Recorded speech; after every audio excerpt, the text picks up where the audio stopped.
Muito boa tarde a todos. Vamos então dar início a este webinar com o tópico central focado na sustentabilidade e no desperdício zero na restauração. Este webinar é uma iniciativa da Escola de Hotelaria e Turismo do Porto, dentro do projeto Talent Spot. O meu nome é Cristina Araújo e sou formadora do módulo Sustentabilidade no Turismo na Escola de Hotelaria e Turismo do Porto e apresento-me aqui como a moderadora deste webinar. A sustentabilidade e o desperdício zero é um tema de grande destaque na atualidade e possui uma forte sinergia com a restauração e com o turismo. Depois, um assunto essencial para a formação dos alunos e futuros profissionais para que cheguem ao mercado de trabalho mais sensibilizados e preparados para implementarem técnicas sustentáveis no âmbito da restauração e também para que se tornem cidadãos mais proativos e mais conscientes da importância das suas ações. Pretende-se aqui também demonstrar aos atuais profissionais e empresários do setor que as estratégias que promovem a sustentabilidade da restauração podem, de facto, constituir efetivas vantagens competitivas para as respectivas organizações. Neste âmbito serão apresentados 3 projetos de referência nacional, de forma a facilitar e acelerar o processo de interiorização da importância que a sustentabilidade tem para a melhoria qualitativa e efetiva do setor da restauração nacional e, a longo prazo, também para uma maior robustez de todo o setor do turismo. Temos connosco oradores de excelência que vêm partilhar as suas experiências no campo da sustentabilidade e no campo da economia circular. Tenho assim o prazer de apresentar primeiro o chefe António Loureiro, que iniciou a sua carreira profissional na década de 90, e é o responsável pelo restaurante A Cozinha, que abriu portas em 2016. Situado no coração de Guimarães, no centro histórico da cidade, o restaurante A Cozinha, desde o seu início, que tem como compromisso o respeito pelas pessoas, pelo produto e pelo ambiente, procurando, através de práticas conscientes, minimizar o impacto que a atividade pode gerar. Galardoado pelo 3º ano consecutivo com a estrela Michelin, tem também ainda no seu currículo o Prémio Nacional de Turismo e o Certificado de Excelência da TripAdvisor, entre outros. É certificado ainda pela Green Key como estabelecimento que apresenta práticas de excelência nas 3 dimensões da sustentabilidade ambiental, sociocultural e económica. Representa assim um excelente exemplo de como aliar a sustentabilidade a altíssimos padrões de qualidade da cozinha moderna, sem esquecer as exigências dos clientes. O seguinte orador, o Rui Catalão, foi fundador, em conjunto com Maria Antunes, do restaurante Kitchen Dates, considerado um dos projetos mais originais que surgiram em Lisboa nos últimos anos. Foi um restaurante com uma filosofia muito própria, onde se destaca a sua preocupação criativa com a sustentabilidade, mas também com o bem-estar animal. No cerne deste projeto, a ideia de uma cozinha de desperdício zero e uso exclusivo de ingredientes locais. A literacia alimentar ganhou destaque com eventos que apostaram na divulgação de uma alimentação mais consciente, saudável e sustentável, e de acordo com a realidade portuguesa. Por fim, temos ainda o prazer de apresentar a Ana Salcedo, foi fundadora e é fundadora e vogal da direção da associação sem fins lucrativos Zero Waste Lab. Esta associação foi criada em 2017 com a missão de promover o conceito lixo zero e contribuir construtivamente na transição para um futuro sem lixo.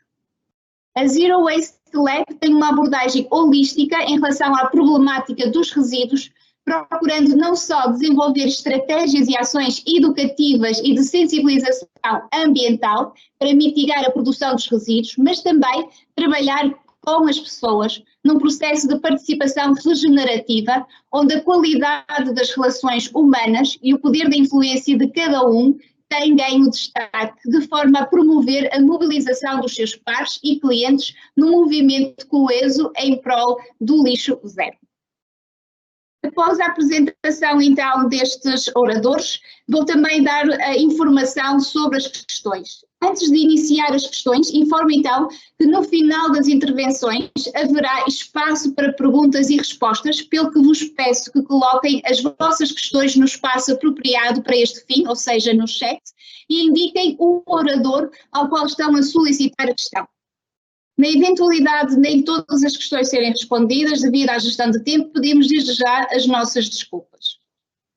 Apesar deste momento o chefe António ainda não estar presente, ele também terá que sair mais cedo. Por isso, todas as questões direcionadas para o chefe António Loureiro deverão ser respondidas antes do final de todas as intervenções. Vamos então agora dar início e dar a voz a quem de direito, colocando então a primeira questão ao Rui, nomeadamente coloco como pergunta de partida a questão pertinente que está disponibilizada no vosso website. Como é que é possível, através do exemplo do restaurante, do vosso restaurante, a restauração não ter caixote de lixo? Bom, antes de mais, muito obrigado, não só pela pergunta, mas também pelo convite. É um prazer estar aqui hoje convosco. Para responder a essa pergunta, em primeiro lugar, é preciso nós termos como ponto de partida uma questão, é nós pormos a nós próprios a questão se é possível e porque é que não foi antes possível.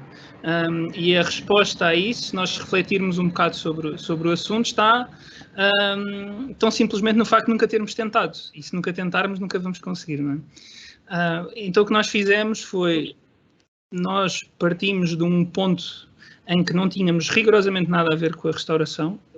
Eu de formação sou ligado ao jornalismo e mais tarde à gestão do desporto.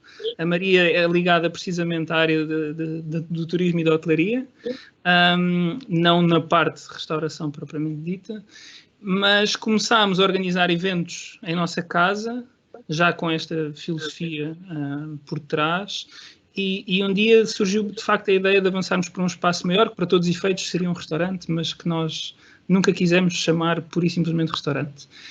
E ao dar forma a esse espaço, começámos a perceber que queríamos, de facto, elevar a fasquia em relação àquilo que já se fazia em Portugal, não tanto porque quiséssemos a atenção virada para nós, porque somos precisamente o contrário em termos de perfil, de personalidade, mas porque sentíamos que fazia falta um esforço mais aprofundado para, no fundo, fazermos aquilo que nos leva a esta discussão hoje, não é? Que é termos todos práticas mais sustentáveis que contribuam de forma positiva ou que pelo menos não contribuam de forma tão negativa para agravar a situação atual do planeta. E então chegámos finalmente à resposta, ok, conseguimos efetivamente pôr de pé um espaço sem caixote do lixo. Agora, como é que nós conseguimos fazer isso? Em primeiro lugar, foi absolutamente essencial estabelecer um conjunto de regras, porque as regras são o que, num momento de dúvida, nos faz ter a certeza de que nós nos vamos manter fiéis à ideia original do projeto. Se formos um bocado ao sabor do vento, é muito mais fácil nós pendermos para um lado ou para o outro conforme a força com que somos empurrados. E então nós definimos regras muito estritas, algumas pessoas até mais tarde vieram dizer que eram um pouco extremistas, mas regras muito estritas que conduziram toda a nossa operação. Em primeiro lugar, definimos que todos os ingredientes tinham de ser de origem vegetal, 100% vegetal, porque acima de tudo está provado por inúmeros estudos científicos de que de facto a alimentação de base vegetal tem uma série de benefícios em termos de sustentabilidade, gera muito menos, a produção gera muito menos gases com efeito de estufa, requer menos água de uma forma geral, ali com uma outra exceção, tem um impacto muito menor também na utilização de terra, por isso não era difícil por aí nós chegarmos a essa conclusão, além de eventualmente outras questões também associadas de bem-estar animal, como a Cristina referiu no início, e também até de questões de saúde, que também são relevantes para nós. Depois, outro pormenor que acaba por talvez estar no centro da nossa capacidade de não ter caixote do lixo, é que definimos que todos os ingredientes tinham de ser de origem local. Definimos um raio de 50 km para produtos frescos. Nós abrimos o restaurante em outubro de 2019 em Telheiras, em Lisboa, por isso tudo o que estivesse num raio de 50 km para nós seria aceitável enquanto origem de produtos frescos, ou seja, hortofrutícolas do dia-a-dia. Depois, sabendo que a região de Lisboa, mesmo tendo uma riqueza em termos de produção, acaba por não ser, não é possível produzir tudo a 50 km de Lisboa, abrimos um segundo raio de 500 km para outros ingredientes. E aqui incluímos coisas como cereais, leguminosas, frutos secos, que nós sabemos que têm focos de produção espalhados pelo país, mas essencialmente fora do perímetro da área metropolitana de Lisboa. Depois, outro fator que acaba por ser quase obrigatório é a questão da sazonalidade. Depois, rejeitámos por completo embalagens de utilização única, e já vou explicar o trabalho que isto deu a concretizar. E por último, e mais uma vez em linha com esta ideia de ter o mínimo de pegada de carbono, o mínimo de impacto na nossa operação, todos os ingredientes tinham de ser de produção biológica. Pronto, definidas estas regras, e muitas mais que eu agora não vou entrar aqui em detalhe, porque precisávamos, se calhar, 2 horas só para ir regra a regra, isto obviamente obriga, antes de mais, a uma dinâmica de trabalho muito grande na cozinha e no serviço aos clientes, porque todos nós estamos habituados a ter um caixote do lixo e a partir do momento em que entramos numa cozinha sem caixote do lixo, muitos de nós ficarão um bocado perdidos quando chega a altura de e o que é que eu faço com isto? Não é? Mas talvez mais importante ainda do que isso, porque essa dinâmica na cozinha é algo e com os clientes é algo que se trabalha no dia-a-dia à medida que vamos aperfeiçoando o serviço, implica também um trabalho de relação com os produtores muito grande, porque há uma série de práticas muito enraizadas e de repente aparecemos nós a querer subverter um pouco esta dinâmica e a querer fazer as coisas de maneira diferente. E foi isso que nós, na verdade, dedicámos grande parte do tempo antes de abrir o restaurante. Quando normalmente, quando alguém se prepara para abrir um restaurante, passa muito tempo, essencialmente, a testar a carta, a pensar efetivamente o que é que vai servir. Nós fomos uns passos atrás e fomos primeiro descobrir o que é que íamos ter para servir. Não é? Primeiro tínhamos de perceber com o que é que podíamos contar.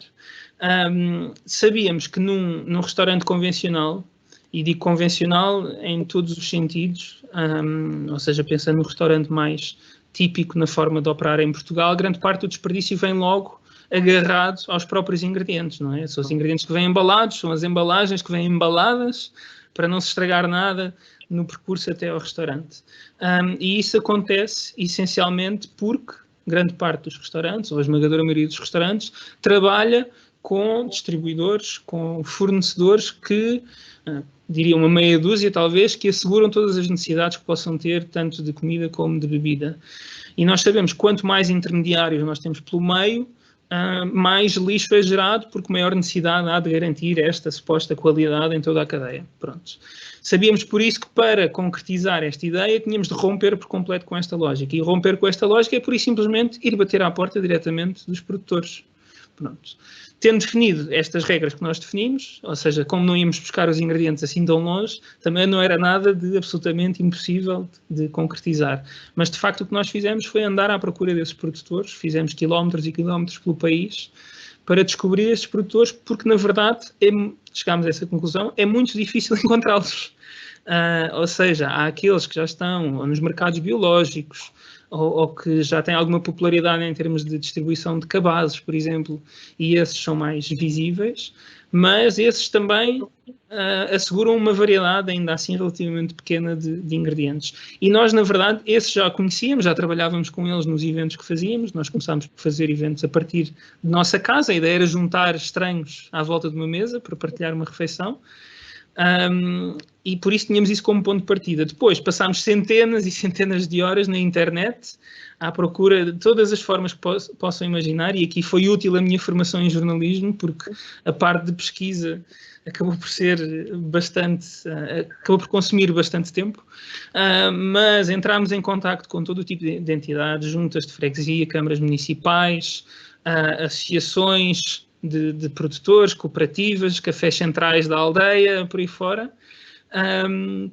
Felizmente fomos tendo algum sucesso nessas pesquisas. Temos assim algumas histórias um bocado mais rocambolescas. Uma, por exemplo, de um produtor de trigo sarraceno que nós descobrimos, mas simplesmente descobrimos o seu nome e a região onde ele estava, ou seja, ele tinha um nome relativamente simples, português. Felizmente, por coincidência, uma amiga nossa ia lá 1 ou 2 dias depois desta descoberta e nós dissemos-lhe, por favor, não saias de lá sem trazeres contigo o contacto desse produtor. Ela arranjou, falámos com o produtor, ele disse que tinha todo o gosto em vender-nos o trigo sarraceno, que estava a produzir. Mais ninguém que eu conhecesse até o momento estava a produzir trigo sarraceno em Portugal. Mas até hoje nunca chegámos a prová-lo porque ele teve vários problemas com a produção e pronto, e isso acabou por não se concretizar. Mas é um exemplo de como há muitos produtores que de facto estão um bocado escondidos pelo país. Para nós foi muito interessante perceber, à medida que lançávamos o desafio, ok, queremos trabalhar consigo, convosco, desta forma. Será que é possível? Que eventuais obstáculos é que existem? E felizmente quase todos disseram que sim, logo à primeira. Disseram que podia ser um pouco mais difícil com algum outro constrangimento que têm, mas que de facto era possível. E para nós foi sobretudo interessante perceber que eram os produtores mais velhos quem mais depressa dizia que sim, sem qualquer problema. Um outro exemplo foi um produtor de castanha na zona de Chaves, que no dia em que recebemos a castanha dele no restaurante ficámos maravilhados porque ele não só usou uma daquelas sacas de ráfia antiga que dá perfeitamente para ir reutilizando, e nós tínhamos pedido ainda assim, acho que eram 20 ou 30 quilos de castanha, como para pôr a nossa morada, foi pegar num pedaço de cartão velho e escreveu a lápis a nossa morada, ou seja, fez tudo perfeitinho, sem qualquer ponta a apontar. É óbvio que tivemos alguns percalços pelo meio com produtores que não perceberam à primeira e se calhar nem à segunda, mas esse trabalho também foi muito interessante para despertar um pouco para a necessidade deles próprios mudarem e ajustarem um pouco a sua forma de funcionar. E sabendo nós esta questão de o desperdício existir logo à partida muito associada à forma como os ingredientes chegam, é um passo também importante para que sejam feitas algumas mudanças por aí. O que nós fizemos então foi adaptar os recipientes que íamos utilizando às necessidades de cada ingrediente. Posso dar um exemplo. O azeite, por exemplo, arranjámos uma cuba de inox que serve para circular entre nós e o produtor. Tínhamos também à disposição dos produtores as tais sacas, caixas, boiões, etc, etc. Independentemente do formato, encontrávamos sempre forma de fazer isso acontecer. Quando demos por nós, tínhamos uma rede de mais ou menos 50 produtores com quem trabalhamos diretamente, o que dá para imaginar, por comparação com um restaurante que trabalha com meia dúzia de fornecedores, é todo um puzzle logístico que é preciso gerir. Obviamente que essa parte dá um pouco mais de trabalho, mas depois a recompensa também é muito maior. E como eu dizia também, trabalhando exclusivamente com produtos locais, há aqui muita coisa que nunca chegou a entrar no nosso restaurante. E em muitos casos são produtos que nós estamos muito habituados a consumir. É o caso do café.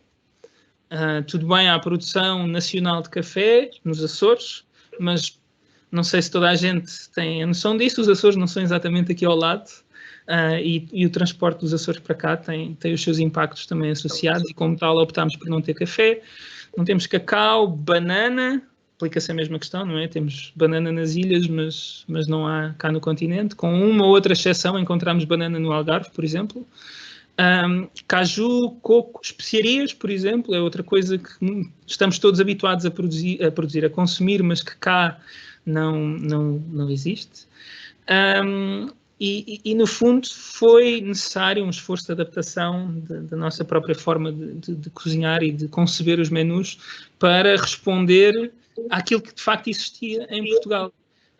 E eu acredito que esse é um instrumento muito forte para consciencializar também as pessoas para o estado atual da agricultura em Portugal, sobretudo pensando mais concretamente numa agricultura mais sustentável, de produção biológica, porque mesmo que eu vá a um mercado biológico em Lisboa, onde vivo, eu facilmente encontro os produtos todos em todas as alturas do ano. Eu consigo encontrar tomate em janeiro num mercado biológico em Lisboa, e isso diz simplesmente que aquele tomate tem um selo biológico. Não quer dizer que a forma como ele foi produzido e onde ele foi produzido corresponde exatamente aos conceitos que, pelo menos na minha cabeça, fazem mais sentido de sustentabilidade.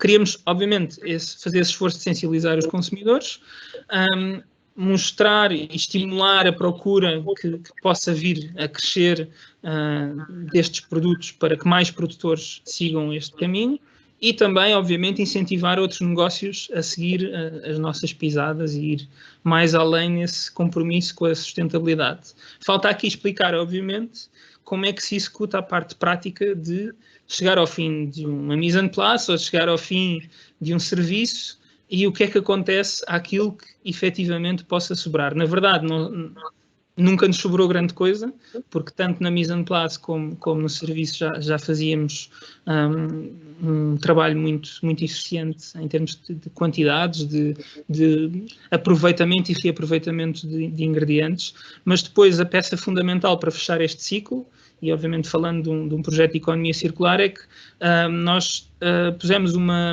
compostora elétrica no corredor do restaurante, à vista de toda a gente, que em 24 horas transforma a matéria orgânica em composto. Numa fase inicial dávamos esse composto aos produtores com quem trabalhávamos. Depois tivemos a oportunidade de estabelecer um protocolo com a Câmara de Lisboa para termos um talhão numa das hortas comunitárias aqui da cidade.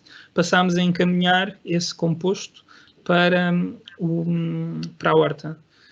E aí, no fundo, acrescentámos uma dimensão a este nosso projeto de literacia alimentar para mostrar, mesmo do início, desde a parte da produção à parte do consumo e do fechar o ciclo, como é que nós conseguimos garantir um trabalho muito mais consciente ao longo desta cadeia. Quem não tenha a noção, só para terminar, talvez tenha reparado que eu tenho usado o tempo passado várias vezes ao longo da minha intervenção, isto porque nós em fevereiro decidimos, por agora pelo menos, fechar o restaurante, porque a nossa ideia, como eu dizia no início, nós vimos de um caminho muito mais de organizar eventos em que juntamos estranhos à volta da mesa e, na verdade, o restaurante, que nós nunca quisemos que se chamasse restaurante, veio, acima de tudo, como prolongamento desse conjunto de eventos que organizávamos, ou seja, ter um restaurante como nós tínhamos, com uma mesa única para 20 pessoas, numa altura em que ninguém se deve sentar próximos dos outros, acabou por ser algo que caiu por completo, não é? Nós tivemos de deixar cair essa parte e nesta fase decidimos dedicar-nos muito mais à parte educacional, à parte de consultoria também, de ajudar outros negócios a dar estes passos que nós demos, deixando aberto, obviamente, no futuro a hipótese de voltar a abrir, mas ainda por cima, como tivemos a família a crescer aqui por casa, também sentimos que era uma altura de fazer um certo passo ao lado, digamos assim, mantendo na mesma a missão, e essa está claramente definida desde o início e vai continuar a ser a mesma, de ajudar de uma forma geral, seja qual for o setor, ou seja qual for o tipo de organização, a seguir um caminho de uma alimentação muito mais consciente e mais sustentável. Muito obrigada. Obrigado. Primeiro, acho muito interessante essa parte. Desculpa. Olá, chefe António Loureiro, muito boa tarde. Olá, boa tarde. Já vamos voltar a falar consigo, está bem? Já me conseguem ouvir? Perfeitamente, sim. Estamos aqui com os problemas técnicos, mas conseguimos resolver. Em tempo útil. Acontece perfeitamente. Já estivemos aqui a falar com o Rui, a primeira questão do Rui, e entretanto depois eu a seguir a Ana passo para si a questão, está bem? Queria agradecer então ao Rui, é um tema interessante acrescentar no fundo a dinâmica com os fornecedores, que muitas vezes nós nos esquecemos, não é? Dessa parte tão essencial relacionada com a sustentabilidade, que é o antes ser também sustentável, que é um elemento fundamental, e agradeço ter acrescentado esse ponto também de reflexão aqui a este tema sobre a sustentabilidade e a economia circular. Ana, muito boa tarde também. Vou então colocar para si a primeira questão. A compra excessiva de bens de consumo e o desperdício alimentar são considerados, então, dois dos principais comportamentos causadores da problemática relacionada com os resíduos. Quais são, então, as principais ações que a Associação promove para alterar esses comportamentos e que tipo de resultados têm obtido. Muito obrigada, antes de mais, pelo convite, prazer estar aqui. E, bom, nós enquanto associação trabalhamos muito a área de sensibilização e educação, não só para cidadãos, mas também para empresas. Entramos muito no 1 a 1, principalmente com o cidadão inicialmente, e muito com este approach do mãos na massa. Até o nosso tema é experimenta, desperta, muda, no sentido de que nos apercebemos que quando entramos muito na teoria, primeiro as coisas demoram bastante tempo a assentar, e quando convidamos a experimentar, seja fazer, cozinhar, não é, com menos desperdício, fazer um detergente, fazer compras de outra forma, depois é que se dá o clique realmente do quanta dedicação é que é necessária ou não, do impacto pode ter, e isso depois acaba por ser um caminho sem rumo. Então vamos muito pelo convite da experimentação. Fazemos vários workshops de boas práticas, seja ao nível de compras, conversão, ou faça você mesmo, e tentar sempre também desmistificar que ser amigo do ambiente também é mais caro. Então tentamos trazer um equilíbrio, de mostrar até umas contas de lixo zero, e neste momento, aqui mais diretamente com a restauração, não é? Ainda se pensa muito no tema do descartável e o quanto a substituição, não é, vai trazer um acréscimo financeiro, mas é preciso mesmo repensar o uso dos descartáveis para a reutilização completa, e nesse sentido até acaba por haver uma possibilidade de reinvestir em mais qualidade e não numa compra. Temos trabalhado bastante para mudar esse chip mesmo e solidificar também este sentido de responsabilidade partilhada. Bastante mais aqui ao nível da alimentação, portanto nós não trabalhamos obrigatoriamente diretamente com a restauração, mas muito com um olhar comunitário perante a alimentação, mais nas margens aqui da restauração e do turismo, e bastante na ação local. Por isso trabalhamos bastante com cantinas de escolas, com projetos sociais e com o olhar do bairro, portanto, lugares onde as pessoas se reúnem para se alimentar e que podem ser exemplos, não é? Muito fortes, não é? Que depois podem influenciar a vida e a ação até profissional das pessoas. E, acima de tudo, entendemos também muito pelo trabalho que é preciso este acompanhamento de proximidade e de continuidade, porque não chegam grandes slogans educativos, reduz, reutiliza, recicla, etc. E é necessário mesmo experimentar e dar atenção, não é, às pessoas para esse experimentar se transformar realmente num despertar e numa mudança real. Em termos de projetos, temos alguns. Neste momento temos um projeto chamado MIC, que é o Movimento de Impacto em Cadeia, em que estamos a atuar em 6 bairros de Lisboa e, acima de tudo, a apoiar instituições que já tenham um foco e um trabalho social muito ativo no terreno, para conseguirem transitar e serem exemplos de boas práticas de lixo zero e assim conseguirem amplificar a sua ação para a população, não? Com isso também estamos a mapear todas as infraestruturas que existem na cidade, que possam colaborar com esse compromisso e unir o ambiental ao social, porque muitas vezes não só o cidadão, mas as próprias instituições e até os restaurantes não conhecem toda a infraestrutura que têm, estes vários elos que pode haver entre hortas urbanas, opções de compostagem, entidades que façam produtos ou com os quais possam fazer pontes, não é, para upcycling, não é, de materiais, do desperdício, etc. E está a criar uma coesão muito grande entre o que são movimentos ambientais e o que é a ação social. Temos alguns exemplos, por exemplo, nesse projeto, agora assim, o início de um movimento chamado Comida Fora da Caixa, que começou assim de uma forma bastante mais informal em 2 estabelecimentos de bairro, em que começaram a criar incentivos para quem vai buscar comida. Portanto, lugares de takeaway. Um deles começou a oferecer um café e um pastel de nata a quem trouxesse os próprios recipientes. O outro vende tortas e, portanto, entrega as tortas numa lousa de xisto contra uma calção e todos os clientes devolvem, e com isso cria-se uma relação de intimidade, cria-se uma conversa sobre a importância destes comportamentos e esse relacionar mais profundo, como o Rui também falava, não é? Tem tudo a ver com as relações, acima de tudo, não é? Tivemos um projeto no bairro da Moreiria, onde acompanhamos também a Cozinha Popular da Moreiria, que é um espaço onde várias pessoas podem cozinhar e que também oferece refeições a preços bastante acessíveis. E aí passamos um ano a acompanhar também estas relações com os fornecedores, entender bem os circuitos de compras,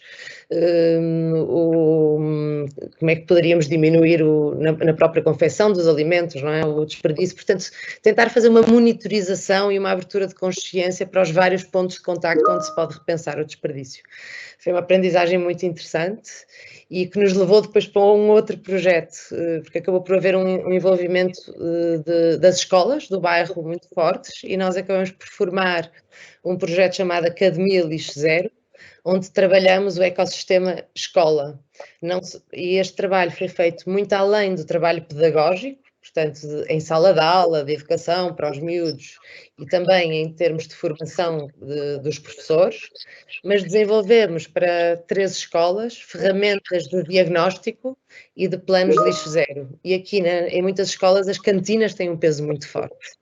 E aí permitir o repensar das compras, a possibilidade de influenciar fornecedores, não é? Como o Rui falava, como formas de entregar os produtos, formas de envolver os alunos, e como criar sistemas de incentivo e num espírito de colaboração. Portanto, isso acabar por ser também um projeto dos alunos das escolas e haver assim uma participação muito grande. E no próximo ano esperamos criar um refinamento destas metodologias para serem aplicadas em qualquer contexto escolar, e não só escolar, qualquer estabelecimento de ensino. Porque observamos uma falta de coerência, com todas as dificuldades que existem, não é? Entre o que é ensinado em sala de aula e o que é praticado fora da sala de aula. E um estabelecimento de ensino tem essa responsabilidade, não é? Ou é bom que assuma essa responsabilidade de dar um exemplo e de envolver todos os alunos nesse processo de melhoria. E tem sido um trabalho muito, muito bonito. Estamos agora, por exemplo, a trabalhar com o Exército da Salvação, em Lisboa, que tem mais de 2.000 residentes, portanto já tem uma cantina com pessoas que vão todos os dias, não é lá, e ajudamos a orientar a transformação com o envolvimento dos próprios residentes, de forma a haver realmente assim essa participação que eu falava. E foram feitas realmente as contas, havia um investimento enorme em descartáveis, não é? Desde os guardanapos de papel, às colheres da sopa, aos copos descartáveis, etc. Então foi feito um mapeamento económico mesmo do que era esse investimento, e normalmente são instituições que até têm orçamentos limitados e precisam de investir bem cada euro, não é? No seu propósito maior. E envolvemos na criação, por exemplo, cada residente pintou a sua caneca, criou-se uma parede com a caneca de cada um, criaram com os desperdícios de roupa e com as roupas que recebem individuais para a mesa de cada um guardanapo também customizado.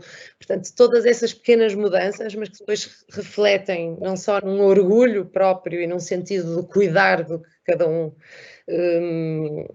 um tem e o que cada um usa, e essa responsabilidade depois passa também a ser muito mais partilhada por todos, não é? Se cada um cuidar um bocadinho melhor da sua parte, dos seus talheres, do seu copo, etc., acaba por não ficar um problema futuro, e há uma valorização muito grande.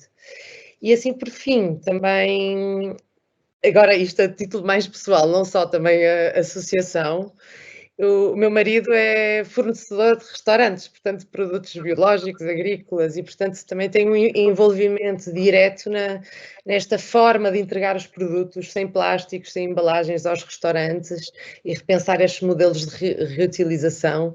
E uma coisa bonita que tenho observado cada vez mais também é um estreitamento cada vez maior dessas relações, não é? Que o Rui falava, não só no poder de influência, não é? Uns dos outros, mas também uma abertura muito maior para contar as histórias que permitam valorizar não só o produto, mas também a relação em si. Isso está cada vez mais aberto, o storytelling mais valorizado, e isto permite melhorar tanto a qualidade do ambiente, não é? E dos produtos e de todo o contexto em que é produzido, mas também elevar a humanidade de toda a gente envolvida.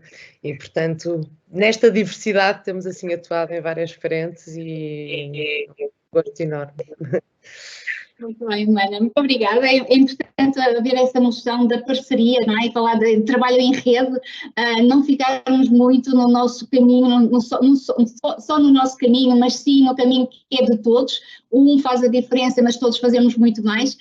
E o facto desta dinamização e desta percepção que é tão importante termos uma rede de colaboração é algo realmente também bastante criativo, que é necessário realmente para quando estamos a falar na sustentabilidade, é necessário realmente termos em consideração. Obrigada. Muito boa tarde, chefe António Loureiro. Muito bem-vindo aqui ao webinar. Sei que também vai ter que sair mais cedo, por isso provavelmente vou ter que acrescentar algumas questões assim, para depois ter tempo também para responder. Então, a primeira questão que eu lhe coloco é o conceito-chave da economia circular é a inovação. Então, que ações e práticas inovadoras de economia circular ou de sustentabilidade o restaurante, a cozinha tem desenvolvido e também que indicadores utiliza para avaliar o sucesso dessas ações práticas? Chefe, não está com... Já está. Boa tarde a todos, muito obrigado pelo convite. É um gosto poder participar e de alguma forma também com a minha experiência ajudar de alguma forma quem ou inspirar ou whatever, o que quer que seja, que venha a dar frutos positivos. Bom, na verdade, eu acho que isto não é uma inovação, não é? Porque a economia circular é algo que sempre existiu, nós é que fomos perdendo os hábitos, fomos perdendo alguns hábitos em detrimento de outros, quer fossem alimentares, quer fossem comerciais, e as coisas foram evoluindo noutro sentido, mas isto sempre foi circular. Eu tenho aqui um projeto há 5 anos, em Guimarães, que é o restaurante A Cozinha, que é um restaurante que nós, desde o primeiro dia, pensámos logo que teria de ser algo muito virado para a sustentabilidade, muito virado para as boas práticas, muito virado para os produtos e para os produtores locais, com bastante consciência ambiental, social, económica, que é algo que nos preocupa. Felizmente, desde o primeiro dia, nós conseguimos implementar e criar um projeto que estivesse dentro deste alinhamento que eu queria. Eu vinha da área da hotelaria em grande escala, onde se produzia em massa, muitas vezes desgovernadamente, muitas vezes sem bons sistemas de produção, de condicionamento, de stocks, etc., de gestão de stocks. Isso fez soar na minha cabeça os alarmes daqueles sininhos que a gente tem cá dentro, porque realmente o desperdício era algo que me incomodava bastante, tendo em conta muitas vezes as operações que eram, que não havia muito por onde fugir por ali, porque realmente as pessoas querem ter tudo disponível a todo momento, quando vão para os hotéis, querem ter grandes buffets, querem ter todos os alimentos disponíveis, e isso acaba por gerar, inevitavelmente, um desperdício gigante. Aquilo que nós fazemos aqui não é mais do que aquilo que se deveria fazer ou aquilo que se faz já em muitos outros restaurantes, e bem, que é, no fundo, trabalhar esta área que se chama a economia circular. Nós temos um projeto este ano, todos os anos nós lançamos um projeto novo, e este ano lançamos um projeto que chamamos Cozinha Quilómetro Zero, que atua em 3 áreas muito específicas: a sazonalidade, os produtos e os produtores, e o desperdício alimentar e não alimentar. Isto leva-nos depois a muito trabalho, não é fácil, não posso dizer que seja uma coisa de clique, que ok, pensei e vou fazer, porque na verdade depois nós temos de olhar para esta secção, ou para esta rubrica que é a sazonalidade, e procurar e selecionar os produtos da época. Depois temos de encontrar os ingredientes necessários para fazermos os nossos pratos, para criarmos os nossos menus, e temos de ir à procura de produtores, porque eles não estão aqui ao virar da esquina. Eles existem, na verdade, mas os pequenos produtores, ou os produtores que nós queremos que façam parte desta nossa roda, deste nosso raio de ação, não são aqueles que aparecem nas notícias e que aparecem nos anúncios na televisão. Nós temos de ir à procura deles. É um pouco diferente daquilo dos hábitos que temos atualmente.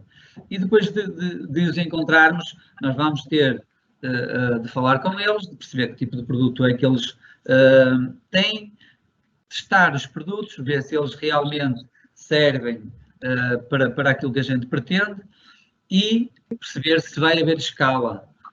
Se vamos ter produto uma semana, se vamos ter um mês, se vamos ter 2.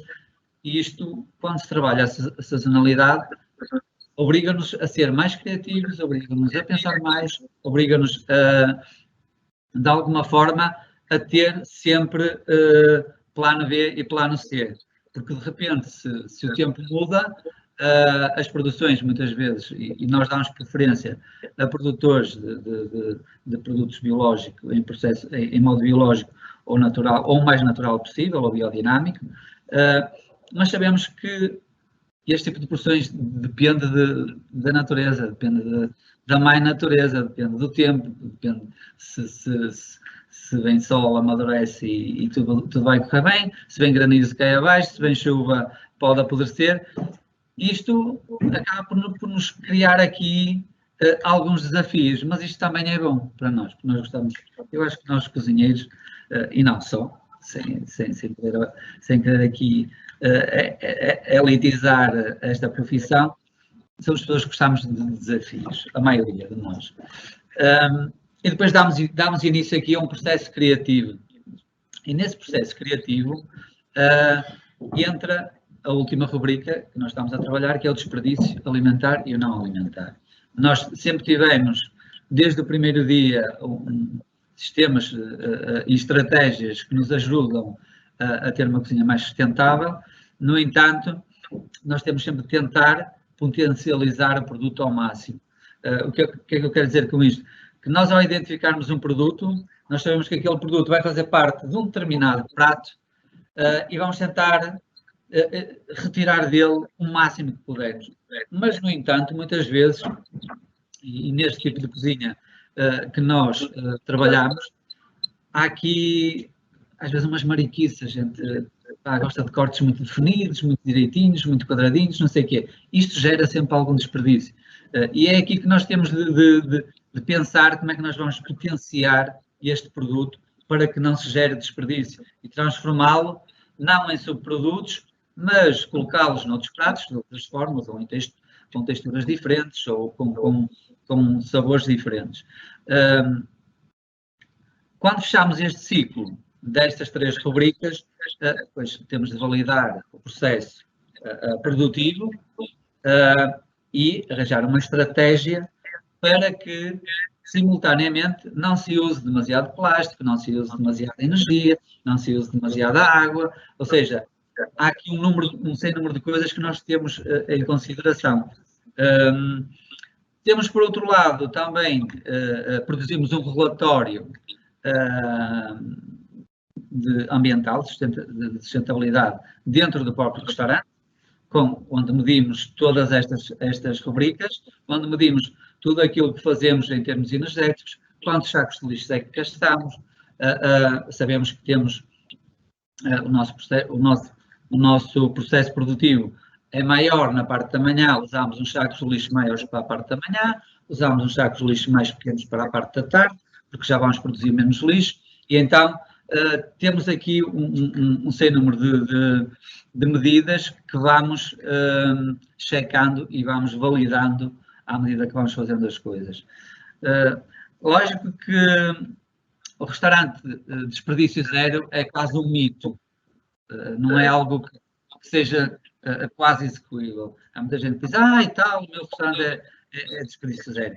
E eu sei que tem um desperdício muito próximo do zero, mas o zero isso é um mito quase.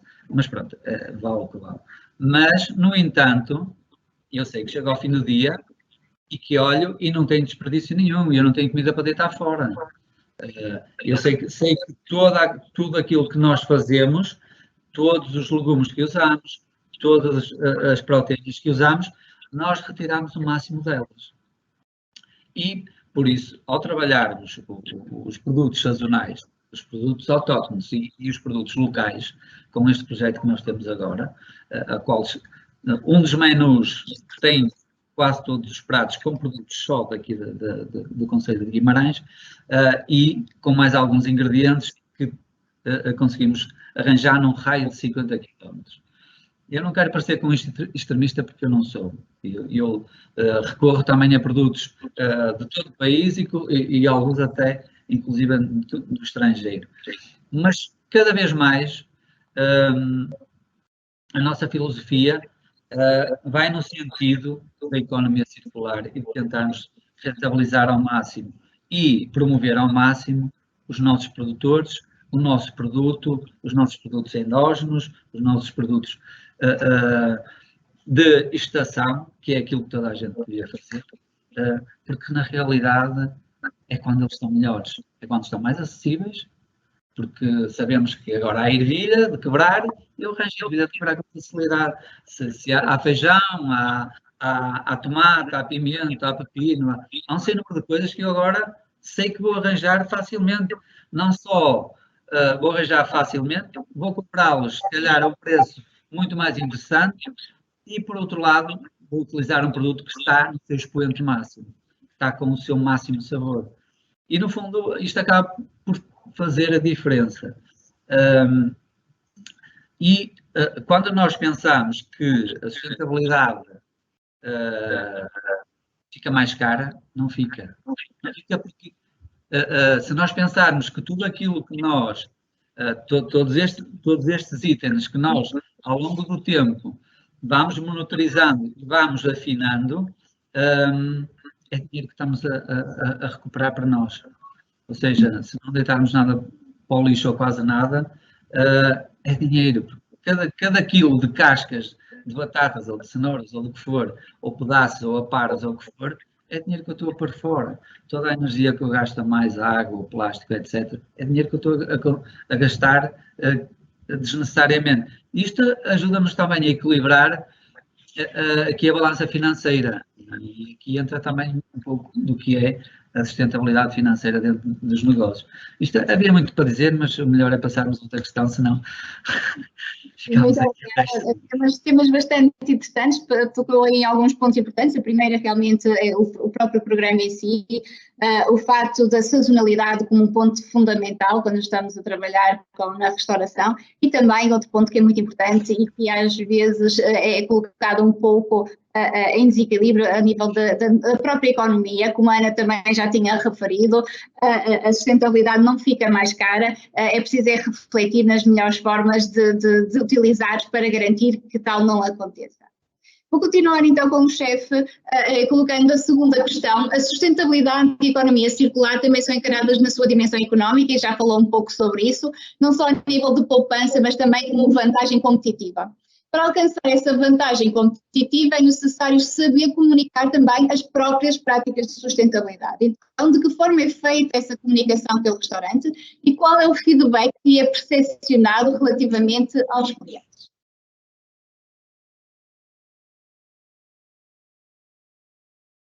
Ui, acho que perdemos o chefe. Entretanto, então eu acho que vou colocar uma próxima questão ao Rui e depois volto outra vez aqui ao chefe.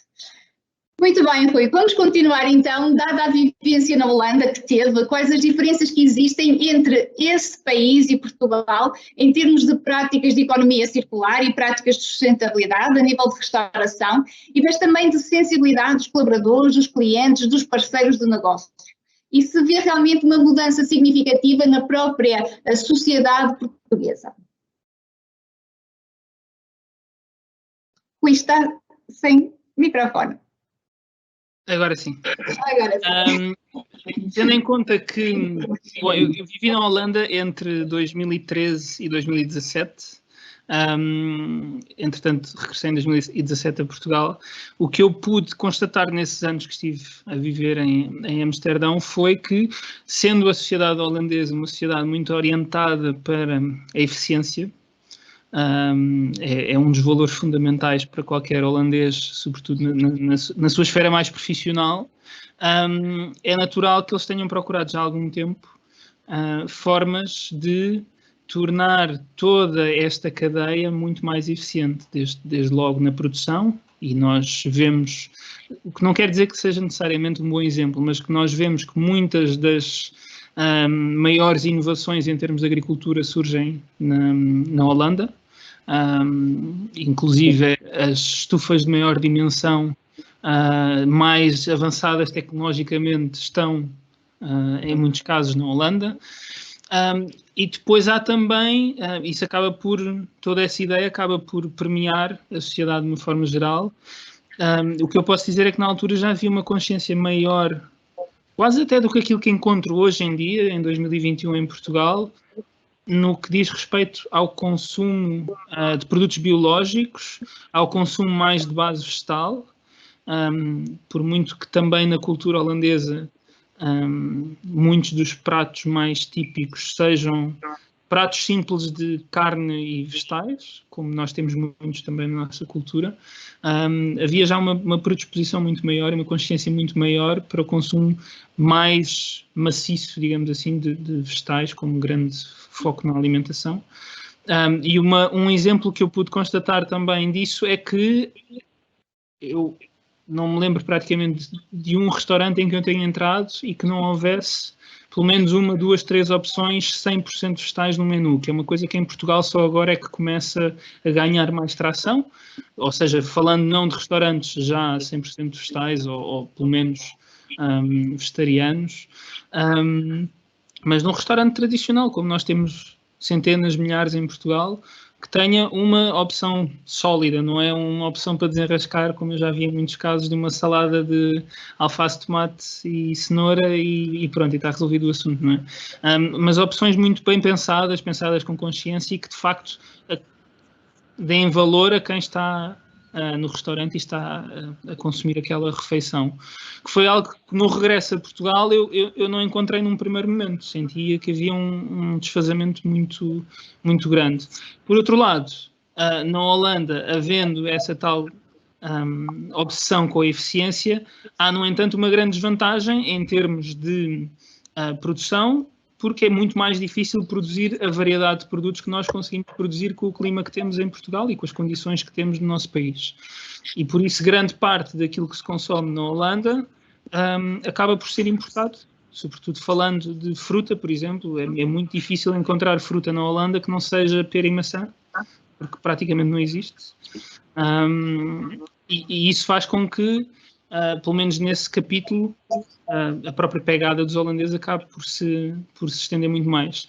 Por outro lado, sendo os holandeses tradicionalmente, e acho que todos nós temos mais ou menos essa noção, historicamente são um povo de excelência em termos de comércio, não é? de trocas comerciais ao longo dos séculos, eles trouxeram também muitas influências, tal como nós também o tivemos, trouxeram muitas influências de outras nações, e a própria cozinha acaba por ser muito influenciada por isso. O que é que eu quero dizer com isto?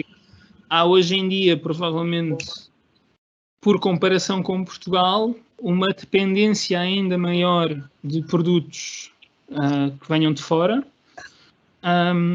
porque a própria cultura gastronómica foi muito adulterada, e aqui sem qualquer sentido negativo, foi muito trabalhada, muito transformada por essa influência, enquanto nós cá conseguimos, eu acho que não estou a ser exagerado se disser que é relativamente fácil fazer boa cozinha com tudo aquilo que nós temos em Portugal, não acho que seja um grande obstáculo. Na Holanda também o é, mas com um leque muito mais reduzido de produtos para utilizar. Por outro lado, e aí acho que Portugal acaba por, mesmo não sendo o melhor dos exemplos, estar muito mais à frente, a reciclagem é algo que na Holanda só se tornou uma realidade muito depois de Portugal. E foi algo que num primeiro momento me chocou. Na altura em que eu fui para lá já essa prática já estava mais implementada, mas ainda assim interiormente a maior parte das pessoas ainda não estava tão habituada a fazer esse esforço, e por conseguinte também não havia um enraizamento tão grande dessas práticas num contexto de restauração. De resto, não creio que, à parte destas principais diferenças que eu apontei, não creio que haja assim tantas distinções a fazer entre um e outro. Acho que na Holanda, e sendo um país também que acaba por estar na vanguarda em muitos aspectos, em termos legislativos há alguma facilidade que não existe em Portugal em pôr em prática alguns projetos que quebrem um pouco as regras que nós estamos habituados. Sem o ser numa perspectiva de ilegalidade, sendo simplesmente quebrar com práticas instituídas. Recordo-me, por exemplo, de um projeto que arrancou, eu acho que em 2015 ou 2016, de um restaurante que utilizava exclusivamente produtos que vinham de supermercados fora de prazo, ou fora de prazo, aqueles prazos mais alargados, ou seja, de sentido mais alargado, consumir de preferência até, não necessariamente os que têm mesmo de ser consumidos no momento. E isso é algo que em Portugal, eu creio que ainda hoje, tem uma série de obstáculos à sua concretização que lá não acontecia. Em Portugal, desde que eu regressei, vejo mudanças, mas não ao ritmo que nós necessitamos, infelizmente. A urgência é muito maior do que a nossa velocidade de adaptação. E por isso é que é tão importante exemplos como aquele que eu tenho todo o gosto em partilhar, mas também aqueles que a Ana e o chefe António têm estado aqui a partilhar, porque, de facto, é absolutamente essencial nós fazermos esse caminho, porque os dados estão todos em cima da mesa, nós é que continuamos a fazer questão de olhar para o lado e de ignorar a realidade. Mas acho que nós temos toda a capacidade, tendo em conta o território que temos e o tipo de produção que conseguimos fazer em Portugal, temos todas as condições para fazer uma mudança quase de 180 graus numa direção muito mais positiva, e que possa trazer frutos, não daqui a um ano, não daqui a 4, 5 anos, mas daqui a algumas décadas, nós possamos ter todo um sistema de produção e de consumo agroalimentar muito mais adequado àquilo que se exige hoje em dia e a todas as mudanças que nós temos de fazer. Muito obrigada, Rui. Há pontos fortes e pontos fracos em cada país. Precisamos, sim, é aquilo que nos estamos a fazer hoje, de trabalhar a educação, a sensibilização e consciência, porque é por aí que também pode haver uma mudança da própria sociedade. Outra vez, muito boa tarde, chefe António, novamente. Novamente, estou aqui mais um problema técnico. Acho que está resolvido, espero eu. Então, eu vou voltar a repetir a questão e também vou pedir aos participantes, novamente, se quiserem colocar alguma questão ao chefe António, por favor, coloquem agora. Então, a questão a seguir era se a sustentabilidade e a economia circular também são então encaradas na nossa dimensão económica, não só a nível de poupança, mas também como uma vantagem competitiva. Para alcançar essa vantagem competitiva, então é necessário saber como comunicar as práticas de sustentabilidade. De que forma, no fundo, é feita essa comunicação pelo restaurante e qual o feedback que é percepcionado relativamente aos clientes? Bom, há dois tipos de comunicação. Há a comunicação interna que nós fazemos, e esta passa pela produção quando produzimos o relatório de sustentabilidade anual, e produzimos em simultâneo um manual de boas práticas e de boas-vindas às pessoas que começam a trabalhar connosco. Ou seja, eu acho que primeiro nós precisamos comunicar para dentro, para as nossas equipas, toda a dinâmica que queremos implementar e tudo aquilo que queremos fazer para que seja um processo em que todos estão envolvidos, que isso faz com que seja tudo muito mais fácil. Apesar de que a formação tem de ser diária e tem de ser contínua. Depois utilizamos, obviamente, vários tipos de comunicação. a comunicação que utilizamos nós, enquanto pessoas aqui do restaurante, trabalhadores e não só, fazemos através de redes sociais, através de tudo aquilo que está disponível hoje para o fazer. Depois temos também, obviamente, algumas ações em que envolvemos e somos envolvidos pelos mídias, pelas revistas da especialidade, pelos próprios webinars que são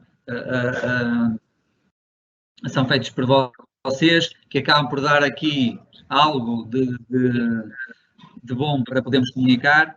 E depois temos uma forma de comunicar que é hoje aquilo que eu acho que é muito importante, que é aquilo que nós chamamos de educação ambiental. Educação ambiental é, como eu disse, interna para os nossos colaboradores, é interna para os nossos fornecedores também, e tentamos de alguma forma criar sempre aqui algumas sinergias. Nós conseguimos, por exemplo, fazer com que fornecedores da mesma área muitas vezes se unam e nos tragam os produtos uns dos outros, umas vezes uma semana uns, outra semana outros, de forma a reduzir aqui também alguma pegada ecológica.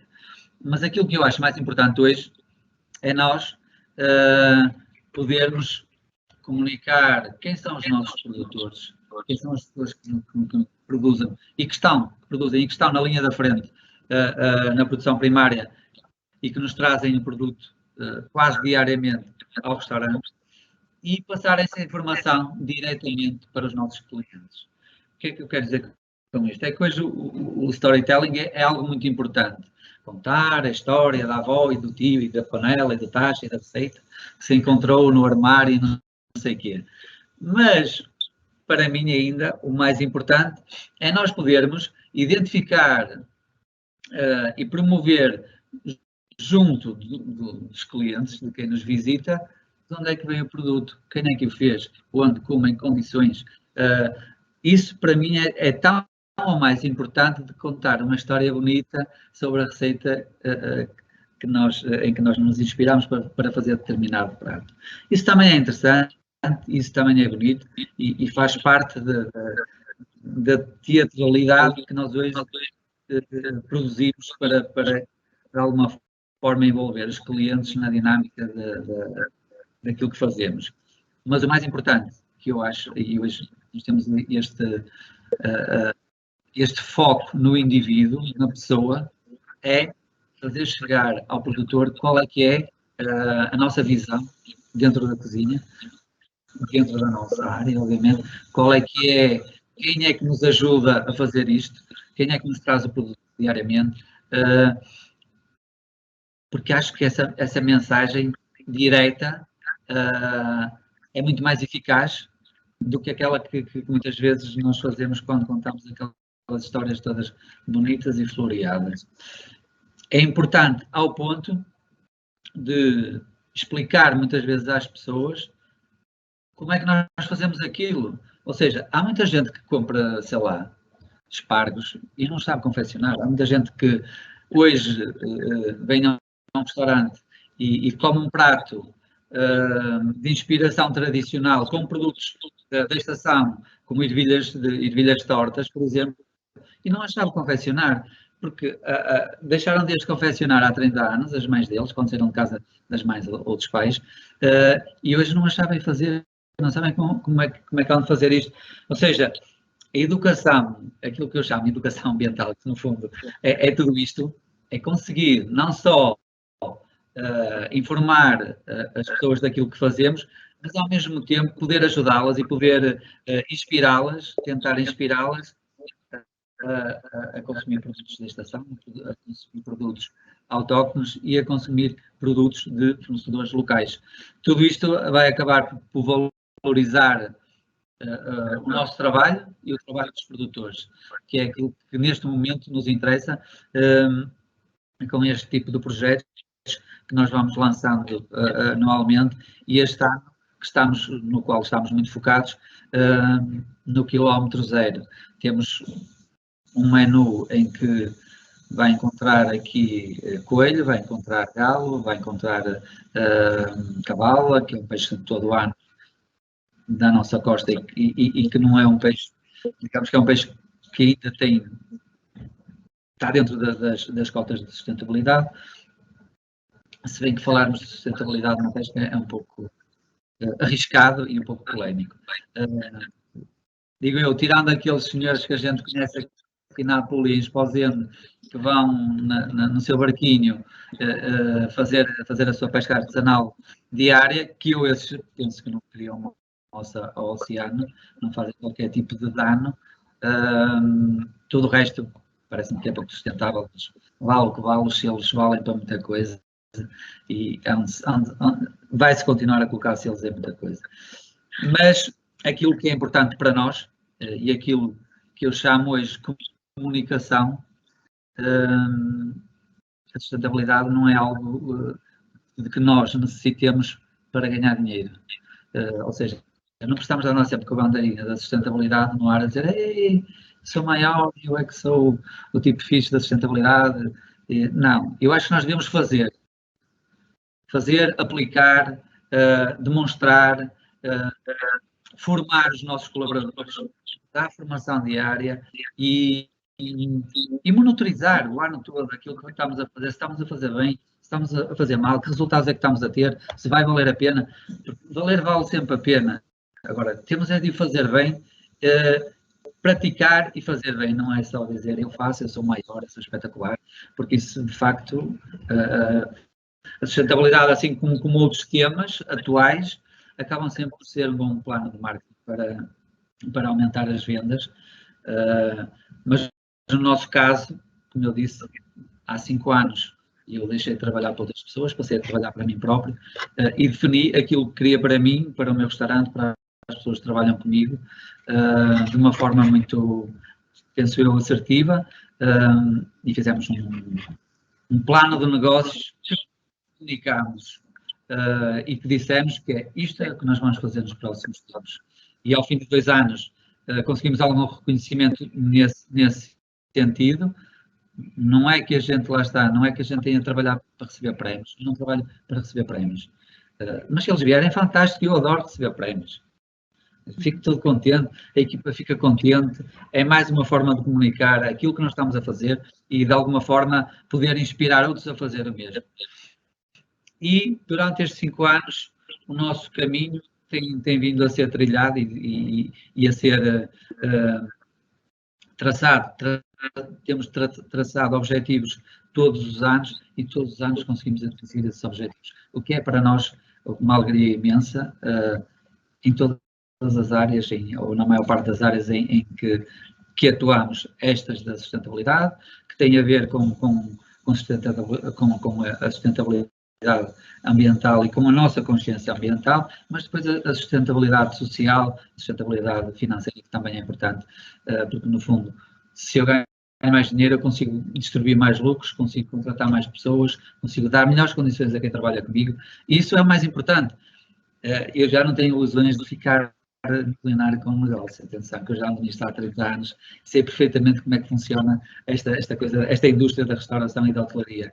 Eu quero fazer algo bem feito, obviamente que tenho de ganhar dinheiro para rentabilizar os investimentos que se fazem, para pagar as pessoas que trabalham comigo, mas o que eu quero é ter pessoas felizes a trabalhar comigo, ter clientes felizes a vir cá todos os dias ou quando lhes apetecer, e ter pessoas, parceiros do outro lado, na linha da frente, como eu costumo dizer, que são os fornecedores, felizes também por trabalharem connosco e por este input, por este impulso que nós, de alguma forma, possamos trazer para a própria economia deles e para o seu próprio negócio.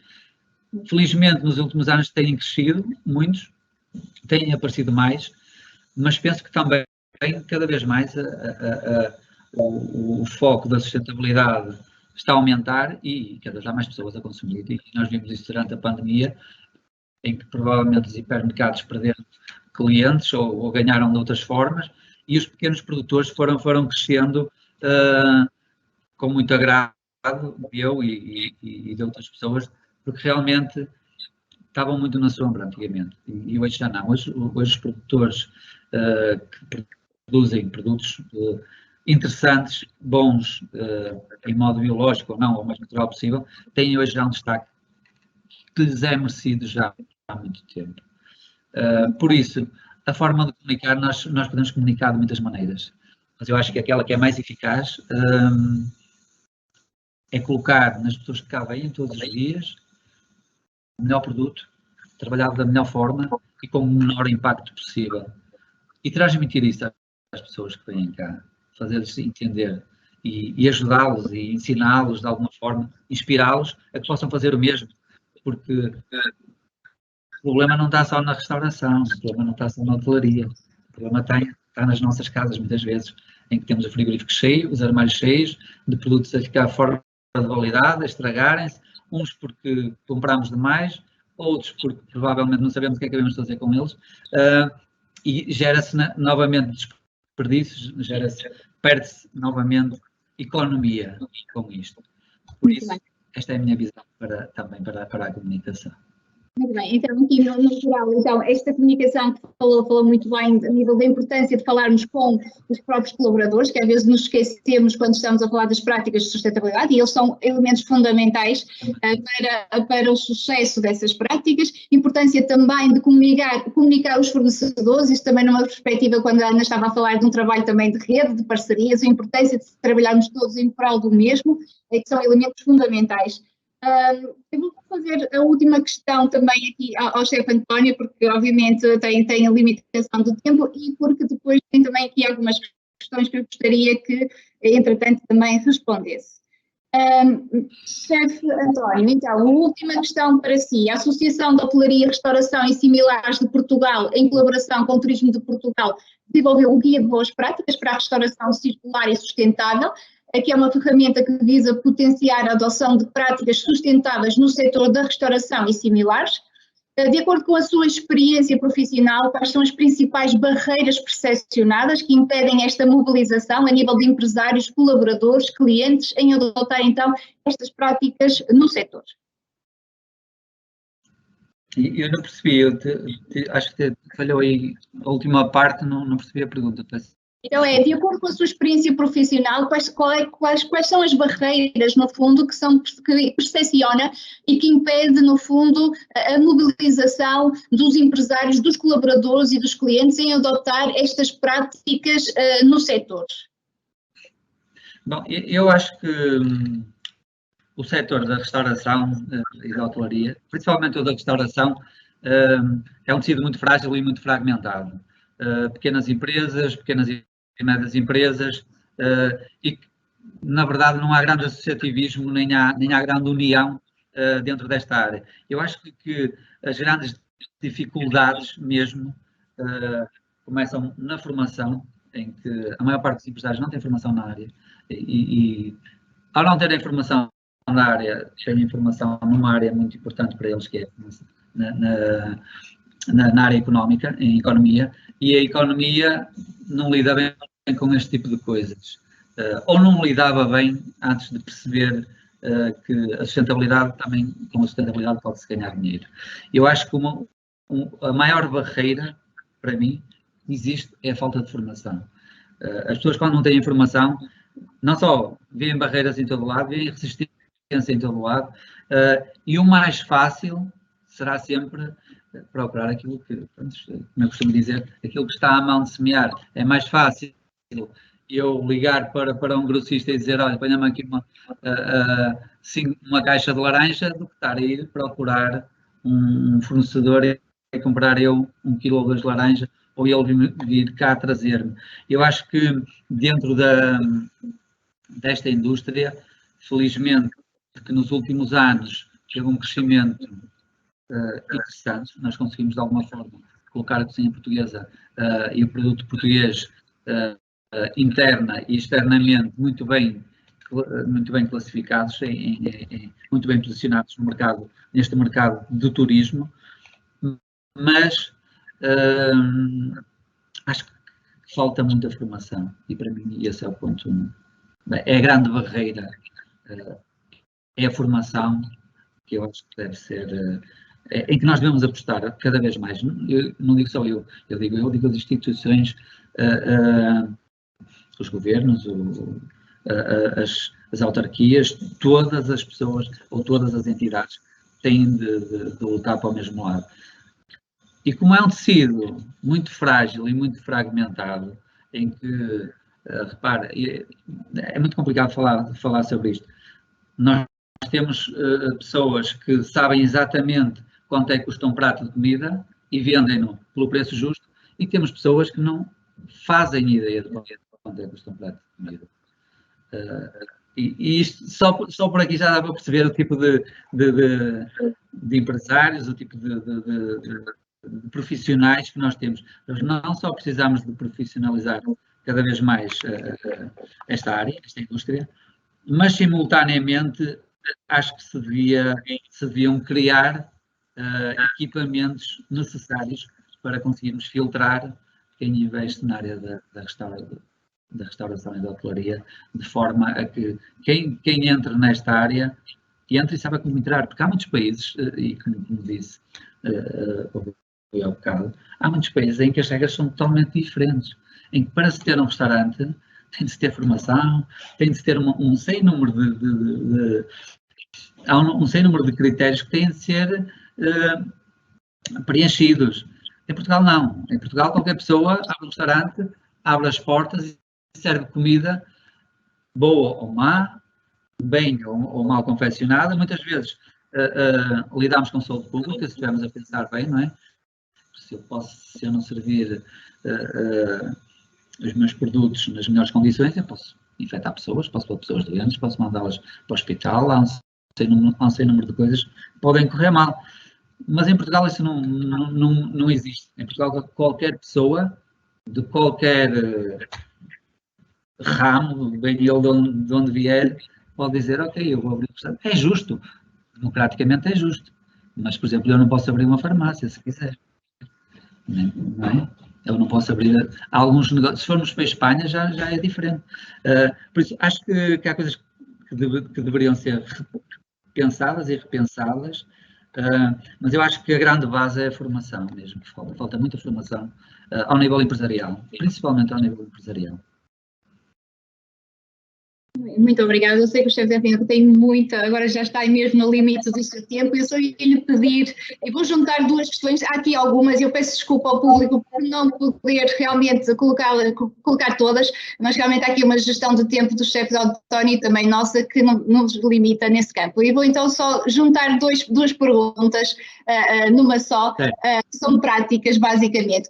Do fundo, quais as características que mais valoriza num produto, num produtor e também no produto, e até que ponto é possível fazer pratos saborosos com cascas de cebola, batatas e cenoura, e nos restaurantes tem preferência por produtos frescos ou por produtos biológicos? Eu tenho sempre, eu vou começar pela última, eu tenho sempre preferência por produtos frescos. Dou preferência a produtores que produzem em modo biodinâmico ou biológico ou de produção natural. Não sou extremista, não me incluo naquele segmento em que não, ele só é só isto, não estou fechado a nada. E dou, óbvio que para mim o produto, repare numa coisa, porque é que eu valorizo tanto a sazonalidade? Porque eu sei que se comprar 1 quilo de ervilhas agora, se for ali ao Joaquim da Atães, e lhe disser, Joaquim, eu preciso de um quilo de ervilhas de quebrar para amanhã, para o almoço. Ele vai-nos apanhar hoje ou amanhã de manhã. Isso é um produto fresco. Se eu for a um supermercado ou a um grossista, o produto estará lá há um dia, 2, 3, 4, uma semana, 2. Poderá ser português ou poderá vir do Peru. Ou vocês não imaginam a proveniência de alguns produtos que compram nos supermercados. E produtos que nós achamos que são frescos, mas na verdade já não são frescos. Já têm muitos dias de câmara frigorífica, têm muitos dias de avião, ou de barco, ou de comboio, ou de caminhão, já têm muitos quilómetros de estrada, muita pegada ecológica, e não têm o sabor que têm os nossos. Isso é um produto fresco. É aquele que eu digo quando peço a um fornecedor meu para me trazer beterraba, para me trazer abóbora, para me trazer espargos, ou o que quer que seja. Eu sei aquilo que vai apanhar ou no dia anterior. Isso é uma vantagem muito grande. não só em termos de sabor, mas em termos depois de textura, de produto, de tudo, é totalmente diferente. Por outro lado, nós não precisamos de comer cascas de cebolas e de cenouras. Nós podemos fazer excelentes coisas com elas, caldos, corantes, um sem número de coisas, sumos, gelatinas, tudo aquilo que a gente quiser, sem ter de comer necessariamente as cascas, mas podemos aproveitá-las. Isso é o mais importante. Podemos retirar do produto tudo o máximo que ele nos conseguir dar. Não temos necessariamente de nos transformarmos todos em coelhinhos ou termos de comer esse tipo de produtos. Mas podem-se fazer chips com casca de batata, perfeitamente, não tem problema nenhum. Bem lavadas, muito bem higienizado, muito bem seco, desidratado e frito, ficam espetaculares. Isso não há problema. Mas não precisamos de fazer tudo com isso. Relativamente às características que mais valorizo nos produtores, primeiro, para mim, tem de ser pessoas honestas. Tem de ser pessoas em quem a gente confia, em quem a gente pergunta, olha, o produto é bom, é fresco, é. E a gente realmente, quando ele chega ao restaurante, vê e confere. Isso, para mim, a honestidade é uma coisa muito importante. Tem de ser humildes, porque eu também sou uma pessoa muito humilde. E gosto que as pessoas sejam humildes, que não sejam arrogantes e que não pensem que são os maiores do mundo. Mas, apesar de tudo, gosto que sejam pessoas sensatas e equilibradas. Produzam aquilo que sabem produzir bem, produzam aquilo que a região ou que mais se enquadra com a região onde estão e que, de alguma forma, consigam sempre ser nossos parceiros. Eu tenho fornecedores que dizem, você para mim não é um fornecedor, você para mim é um amigo. Porque muitas vezes as coisas não correm como nós queremos, nem como eles querem. Muitas vezes a produção aparece mais do que era, não é? O produto às vezes, por exemplo, eu vou dar um exemplo. Chegamos agora à altura em que começa a sair tomate e eu sei que daqui a meia dúzia de semanas vai haver um excedente de tomate. E a maior parte das vezes o que acontece é que o produtor depois já não tem como escoar. Já o mercado está saturado. A quem é aqueles que recorrem muitas vezes? Recorrem a nós e a outras pessoas. E dizem, pá, eu tenho agora aqui mais uma caixa ou mais duas, o que é que eu faço com isto? E nós muitas vezes ficamos naquilo, se calhar já não íamos precisar daquilo, porque já não estávamos nos nossos planos, mas ficamos naquilo, fazemos uma compota, fazemos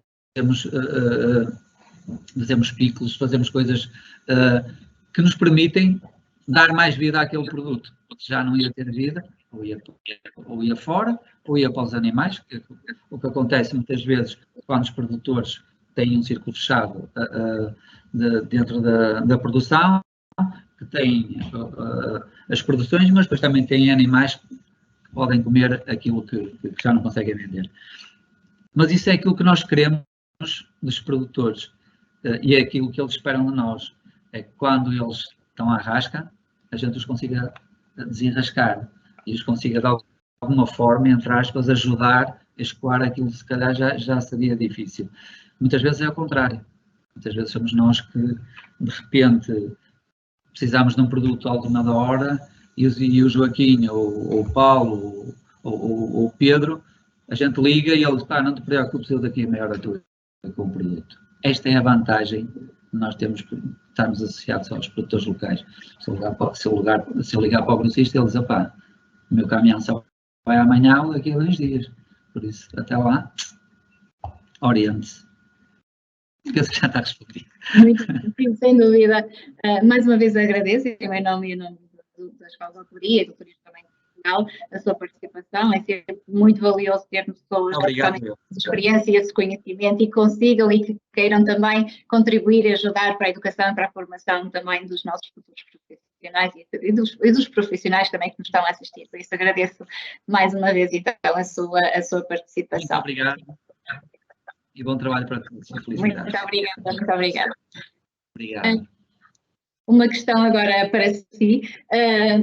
A associação refere no website a necessidade de parcerias e redes para impulsionar a mudança de comportamentos em direção à sustentabilidade.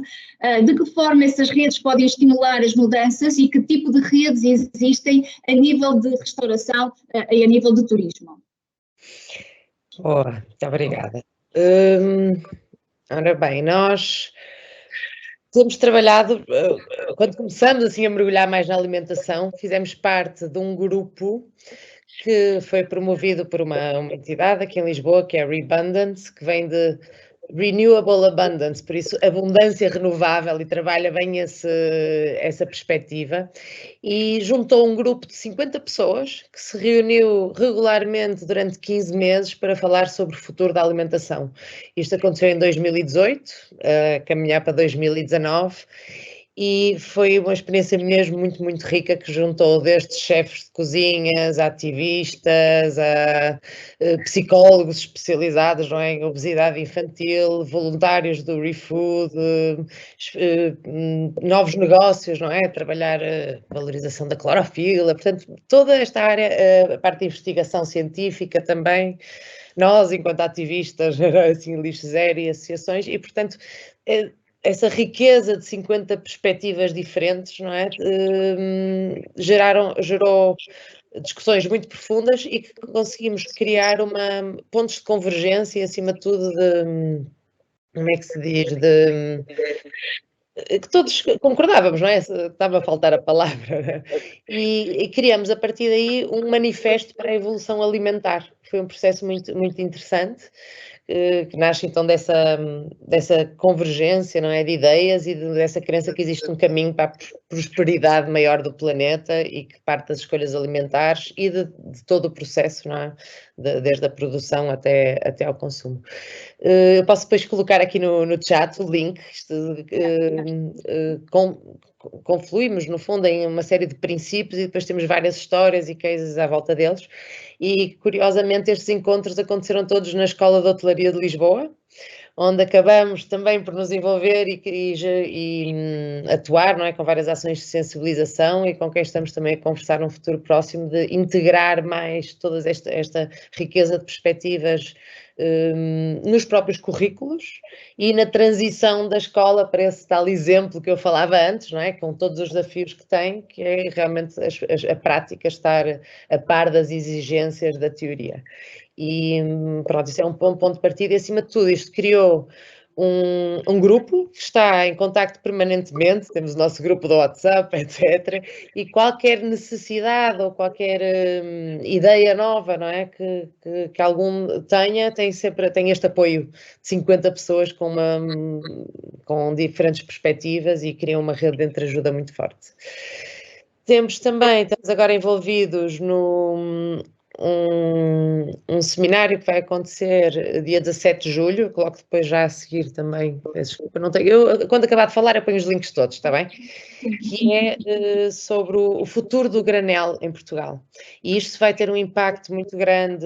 O granel tem direta e indiretamente impacto na restauração, mas tem acima de tudo no futuro no encaminhamento dos produtos, não é? E a forma como chegam, quer seja ao retalho, não é? Ou à restauração, e nas quantidades certas, sem desperdício, nestes tais circuitos curtos, etc. Este evento vai estar, acima de tudo, a tentar criar esta convergência de profissionais e especialistas, não só nacionais como internacionais, de diferentes áreas, portanto, da economia circular, de medição de impacto, de financiamento ético em todo o segmento da alimentação, vai abranger também tendências e marketing, o olhar de cadeias de abastecimento, regulação, portanto, no fundo, toda esta riqueza de perspectivas, para juntos também podermos criar uma comunidade muito mais forte, refletirmos sobre o futuro do granel e, em consequência, não é, da alimentação aqui em Portugal,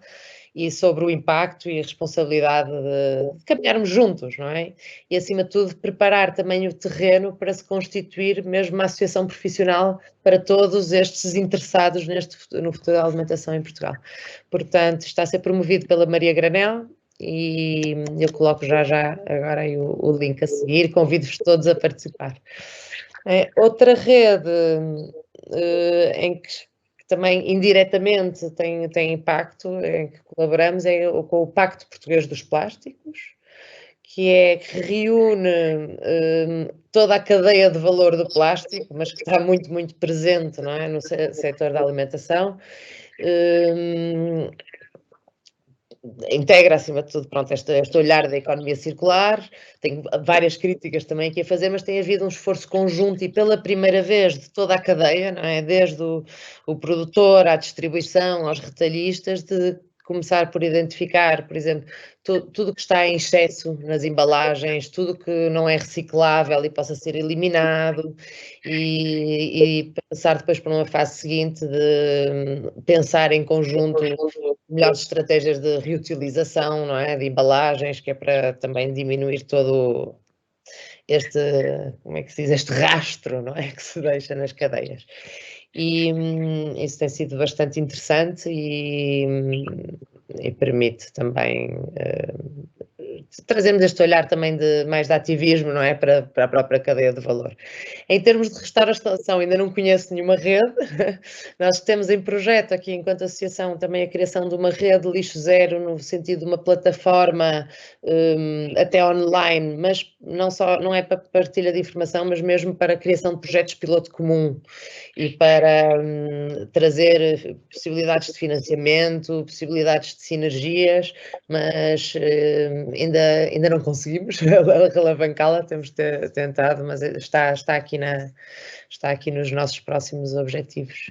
E é isso, assim, em termos de redes que estamos envolvidos e que conhecemos, acho que ainda há uma oportunidade enorme. Estamos no momento, eu acho, enquanto sociedade, enquanto instituições, neste entendimento que precisamos mesmo da complementaridade uns dos outros e da força da colaboração, e portanto acho que neste setor também há imenso espaço para crescimento, para mais partilha de boas práticas, não é? O lado da formação, não é? Também acontecer entre a própria cadeia e não ser só de fora, portanto temos um bom caminho ainda para andar.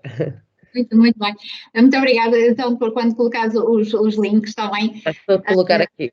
Também aqui a atenção aos participantes também para irem ao chat e retirarem os links destas associações que, de forma direta ou indireta, podem ajudar, então, na restauração e também no próprio turismo. O tempo já vai um pouco longo, vou fazer a última questão para ambos. Vou primeiro pedir ao Rui para responder, depois para a Ana. Eu vou reler então a questão e depois, para termos um pouco de tempo, dar um pouco de tempo aos participantes e relembrando aos participantes a importância também de participarem, de colocarem as vossas questões, de aproveitarem este momento para tal. Por isso, a última questão que eu coloco para ambos agora, e novamente que coloquei também ao chefe, a Associação então, de Hotelaria, Restauração e Similares Portugal, em colaboração com o turismo, tem criado então este guia de boas práticas para a restauração circular e sustentável. O que eu pergunto aqui é que, de acordo com a vossa experiência profissional, quais são as principais barreiras que se percepcionam e que impedem então esta mobilização? E neste caso, para o Rui, eu peço em relação aos empresários, colaboradores e clientes em adotar essas práticas no setor, e para a Ana vou direcionar a questão mais a nível geral, mais a nível para a sociedade, então também que barreiras existem na sociedade no geral para uma mudança de comportamento em direção à sustentabilidade. Eu passo a palavra então agora ao Rui. Bom, eu acho que no caso dos empresários, o chefe António já deu parte da resposta que eu teria a dar também. Acho que falta formação, falta conhecimento, falta saberem que optar por práticas mais sustentáveis não lhes sai necessariamente mais caro. Eu acho que essa acaba por ser a primeira preocupação de um empresário na área da restauração, sabendo que é esse tal tecido, em muitos casos, sem formação, e é uma restauração, regra geral, mais de base familiar, ter a percepção de que fazer escolhas mais sustentáveis não implica gastar mais dinheiro, não implica ter de encarecer também os pratos que servem aos clientes que já têm, implica tão simplesmente mudar um pouco a forma de trabalhar. Eu posso pegar no nosso próprio exemplo e dizer-vos que nós com todos estes constrangimentos que nos autoimpusemos, conseguimos ainda assim ser financeiramente viáveis desde o primeiro dia, mesmo tendo atravessado duas fases de confinamento. Ou seja, a decisão que nós, entretanto, tomámos de fechar, nada teve com a parte financeira de todo. Ou seja, é a prova de que é mesmo possível nós obtermos bons resultados financeiros com um caminho muito mais sustentável.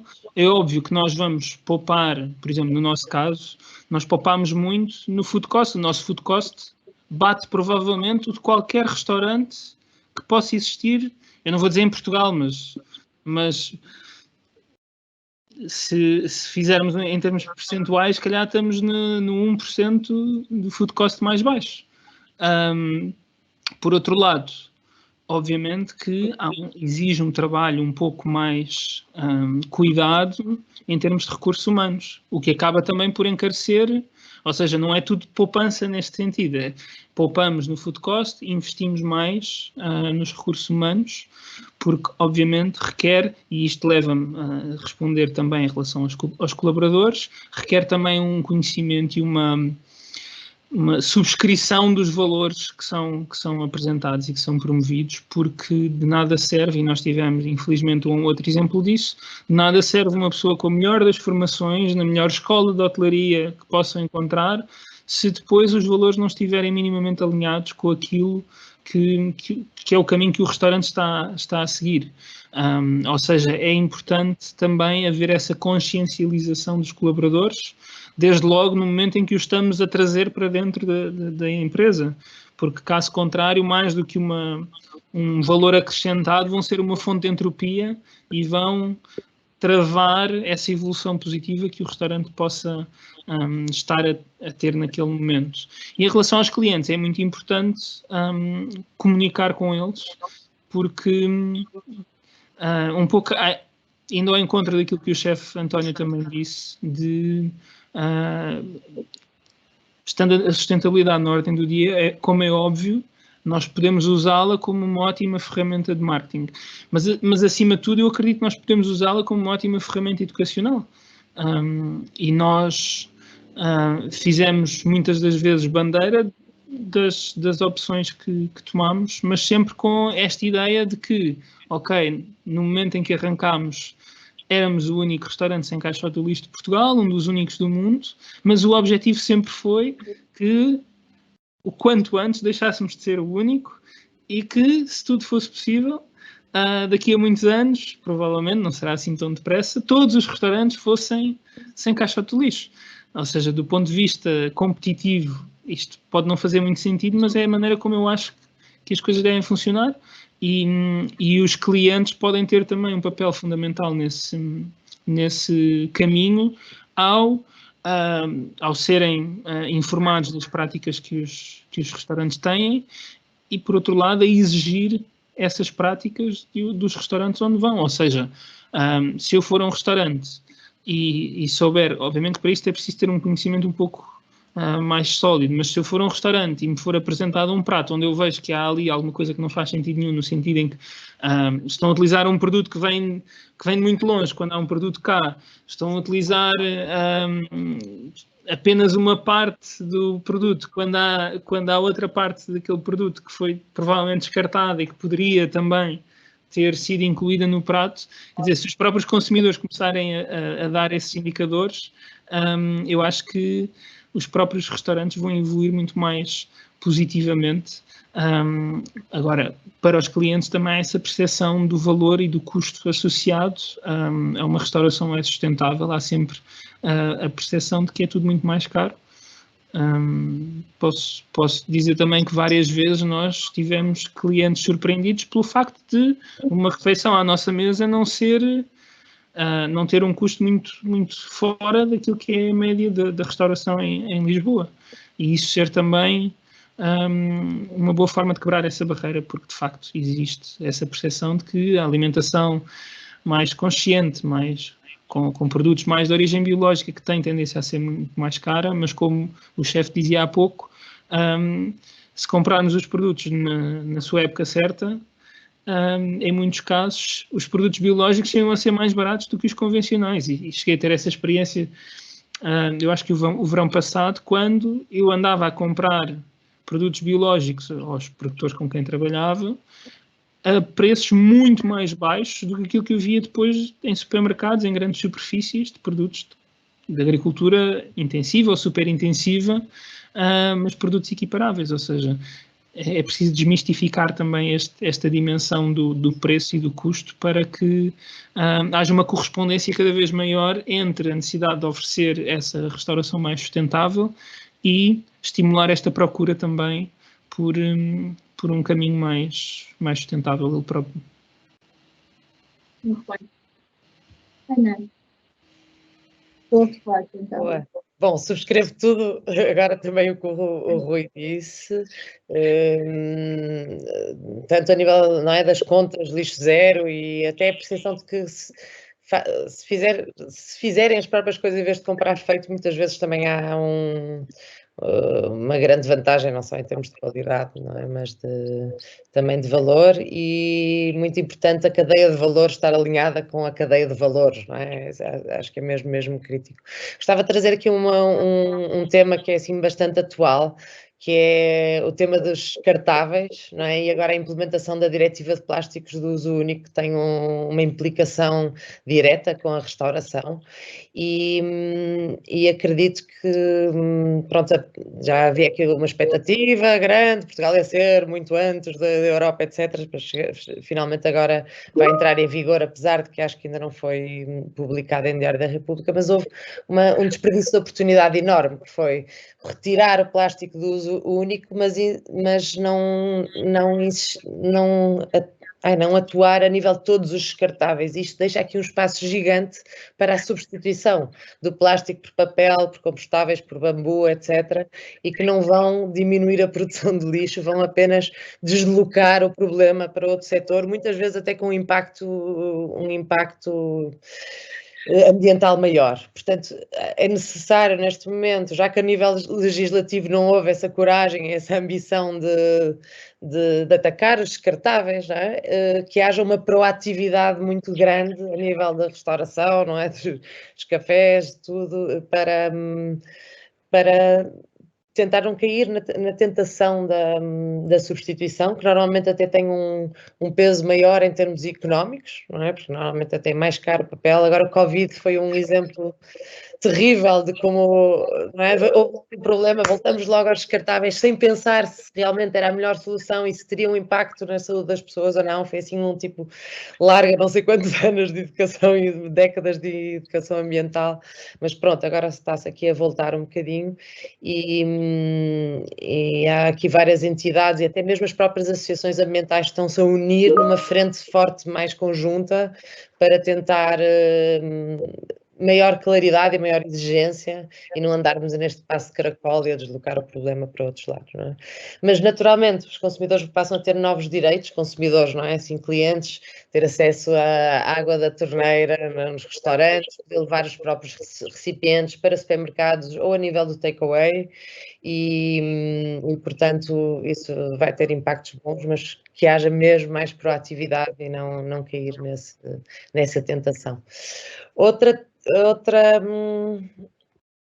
observação também que faço, e isto mais ao nível da pessoa comum, não é? Independentemente de onde trabalha profissionalmente, é a percepção de gestão de tempo. Não é? Há uma noção de que para me organizar melhor para ir às compras preciso de um tempo que não tenho, e portanto tanto que, não é, a nível de, se calhar, de um restaurante tem que fazer, não é, preparar as compras muito bem, mas as pessoas nas suas vidas comuns, na sua vida do dia-a-dia, também fazer essa organização melhor, não comprar tanto por impulso, não se desculpar tão facilmente com a falta de tempo, porque depois, se calhar, vê de rajada 10 episódios do Netflix, quando podia ter tido 10 minutos para preparar uma lista de compras. E isto no somatório, não é, dos bilhões de pessoas que somos no planeta, tem um impacto gigante. Portanto, é mesmo essa reestruturação da gestão de tempo, acho que é mesmo crítico, e é uma desculpa gigante. Assim, só para rematar, deixa eu pensar assim, acho que há ainda uma dificuldade grande também no acesso, isto o futuro do granel também é importante, ainda é uma vida, o comprar, não é? Os melhores comportamentos ainda requerem muito tempo e de dedicação e um esforço grande das relações, portanto o futuro é mesmo que toda os circuitos de retalho, não é? O retalho também se organiza muito mais para facilitar e para uma vida mais sustentável ser realmente facilitada e não ser um sacrifício. Acho que isso é um caminho também que é necessário. E por outro lado, assim só por último, não é? Nós até temos um país com leis fortes, mas com fraca fiscalização e implementação. Eu acho que tem que haver aqui um equilíbrio grande entre o pau e a cenoura, não é? Porque ainda agora são exemplos aqui de lado, mas é proibido, apanha-se uma multa se deitar uma beata de cigarro para o chão, mas nunca vi ninguém a apanhar uma multa e, portanto, há assim um facilitismo grande, a mesma coisa com os métodos de produção e a fiscalização nos terrenos, não é? Portanto, há uma necessidade, uma força de trabalho muito maior a esse nível, que é também que acontece com muitos países ditos mais, não é? Mais civilizados a nível de cidadania, mas também se alguém deitar uma beata para o chão, apanha uma multa gigante e nunca mais volta a fazê-lo, não é? E, portanto, este é um exemplo de tantos outros que precisam mesmo de um aperto maior, que é para haver realmente um compromisso maior. E é isso. Vou agora abrir aqui então as questões também para o público. Antes de passar aqui a dizer algumas destas questões, o Rui colocou o link do site e peço a Ana também para o fazer, porque assim dá a oportunidade também de conhecer quer a empresa, quer a associação. Uma questão aqui para o Rui: Dark Kitchen poderá ser uma próxima fase do projeto? Bom, eu tenho algumas dúvidas que o seja, por uma razão muito simples. Para nós, sempre muito associado a tudo aquilo que fazemos está a ligação com as pessoas. E as Dark Kitchen, sendo um conceito que eu acredito que vai ganhar cada vez mais tração no mercado, não é de todo algo em que eu me reveja enquanto ator principal, o que não quer dizer que não esteja disponível para ajudar quem queira avançar com um projeto desses a fazê-lo da maneira mais sustentável possível, ou pelo menos o mais correta do ponto de vista de sustentabilidade. E sim, agora, para nós, nos Kitchen Dates, o foco está mesmo muito mais agora no lado mais educacional, porque foi um lado que acabou por ficar um pouco sacrificado essencialmente durante o tempo desde o início da pandemia, em que tivemos de nos concentrar a 100% no restaurante e em todos os ajustes que fomos tendo de fazer à medida que a situação ia evoluindo, mas focarmos muito mais na educação e neste aspecto de ajudar outros negócios a pôr isso em prática, porque para nós isto sempre foi uma questão de ter o maior impacto possível e acreditamos que no momento em que a situação na restauração está tão instável, para nós faz muito mais sentido transferir esse impacto para outras dimensões do que mantendo ali no restaurante, porque sentimos que a certa altura, por muito que fôssemos afetando diretamente dezenas de pessoas por dia, que podíamos chegar a muitas mais ao redirecionar um pouco os nossos esforços, e é muito mais nesse caminho que vamos neste momento. Muito bem, está respondido. E aqui outra questão em relação, penso que é uma questão mais técnica: produzir composto em 24 horas, como? Certo. Eu expliquei que nós tínhamos uma compostora elétrica. Na verdade, o modelo que nós tínhamos no restaurante é um modelo considerado doméstico, ou seja, tem uma capacidade relativamente pequena, mas que para nós era suficiente, ou seja, consegue fazer 4,5 kg mais ou menos de matéria orgânica por dia, transformá-la em composto. E como é que aquilo funciona? É um aparelho fechado, por fora parece um mini frigorífico, por exemplo, mas lá dentro o que acontece é que com a ação de temperatura, ou seja, temperaturas altas, com o movimento de umas pás que estão lá dentro e com uma cultura microbiana que foi desenvolvida pela empresa, neste caso a quem comprámos o compostor, acelera esse processo de compostagem que num contexto normal demoraria alguns meses a ser concluído, e faz com que ele seja concluído regra geral, em 24 até 48 horas. O que sai dali é um composto riquíssimo. Obviamente que a composição em si depende daquilo que pomos lá dentro, isso é óbvio, mas é um composto que, para beneficiar ao máximo a terra, depois deve ser curtido ainda, ou seja, devemos deixá-lo repousar e essencialmente fermentar, da mesma forma que se faz com os estrume dos animais, por exemplo, para que ele esteja biodisponível para depois as plantas poderem beneficiar dos nutrientes que estão contidos nele. Foi o único equipamento que nós encontramos que respondia a uma dúvida essencial que nós tínhamos, que é legal fazer isto em Portugal ou não? Ter um compostor elétrico num restaurante e tê-lo no meio do corredor. E a verdade é que procurámos respostas junto de todo o tipo de entidades e nenhuma nos deu uma resposta cabal. Todas disseram, não podemos dizer nada quanto a essa situação. Pronto, e chegámos à conclusão que era um vazio legal, era uma zona cinzenta, mas isso fazia com que também ninguém nos pudesse multar por causa disso. Acho que eventualmente vai haver necessidade de incorporar, até porque sei que já há mais restaurantes a procurar este tipo de equipamento, vai haver necessidade de encontrar algum tipo de legislação que regule este tipo de equipamento, mas para nós não seria viável ter, por exemplo, fazer vermicompostagem, não é? Ter as minhocas a digerir a matéria orgânica imediatamente ao lado da zona onde estávamos a produzir, e como não tínhamos espaço exterior, isso não era possível. Mas é um processo fascinante, de facto, e permite depois fechar mesmo por completo o ciclo de uma forma bastante rápida e bastante visível, o que mais uma vez também permitia aos clientes ter a percepção de como é que todo esse processo funciona. Muito bem. Não temos agora aqui mais nenhuma questão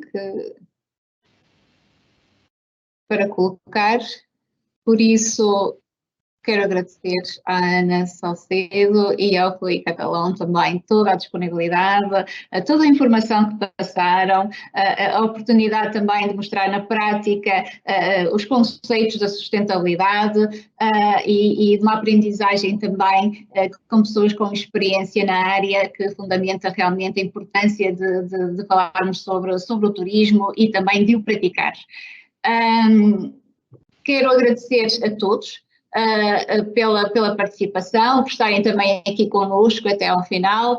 É importante aqui algumas palavras também em relação ao próprio conceito de sustentabilidade. Falamos de vários elementos importantes e é algo que é importante também termos em consideração, que tem a ver com as parcerias, o trabalho em rede, não estar sozinho neste processo quando falamos de sustentabilidade, a importância também de pensar da sustentabilidade a nível de plástico, a importância também de pensarmos nos fornecedores, na forma como a montante também estão a trabalhar e que forma podemos dinamizar esse trabalho, essas práticas de sustentabilidade, refletir também na melhor forma e refletir de uma forma crítica em relação a todo o processo de sustentabilidade, como a Ana tinha referido logo no início. A criatividade é extremamente importante, temos que olhar para todos os nossos recursos e perceber como é que podemos utilizar esse recurso aos máximos, a importância, obviamente, de estarmos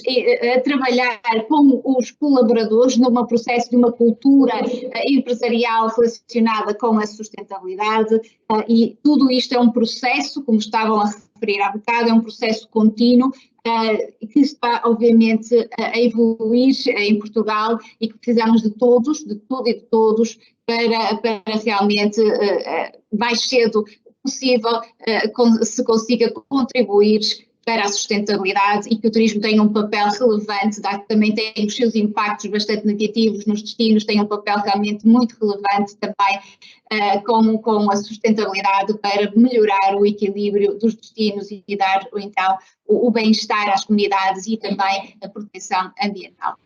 Agradeço então novamente a todos os participantes e dou por encerrado também aqui o nosso webinar sobre sustentabilidade e Zero Waste. Muito obrigada.